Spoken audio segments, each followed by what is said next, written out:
सोहन ही नहीं जुदाई कहे बन गे नी हर जाई दोसरा से शादी कहीं मंगिया लेनी भरवाई मर जइबो।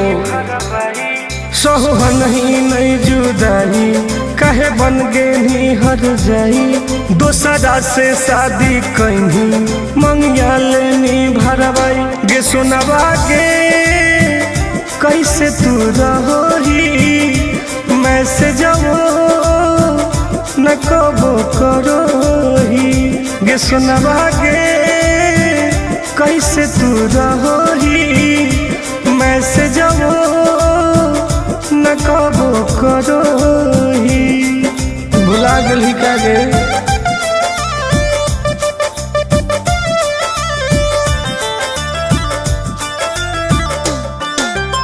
Vicky Vox.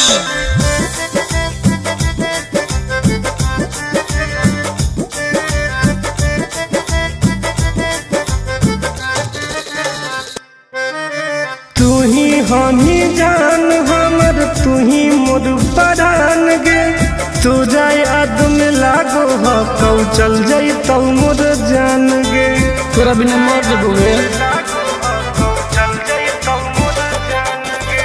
तू ही हनही जान हमर तू ही मोर परान गे तू जाए याद में लागो हो कौ चल जाई तो मोर जान गे। काहे खेलनी ऐसन खेला छोड़ दे नहीं तू अकेला घुट घुट के जियो हियो नहीं झेल पैबो झमेला गे सुनवा गे कैसे तू रहोही मैसेजवो न कबो करोही गे सुनवा गे कैसे तू रहोही मैसेजवो न कबो करोही।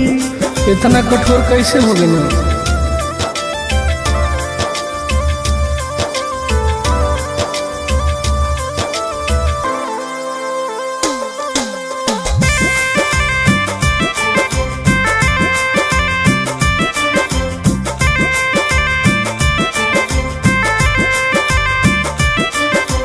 24 घंटा तोरे खाली सोचो ही बात गे कलियो की कसूर कैनी हमरा साथे घात गे बताओ।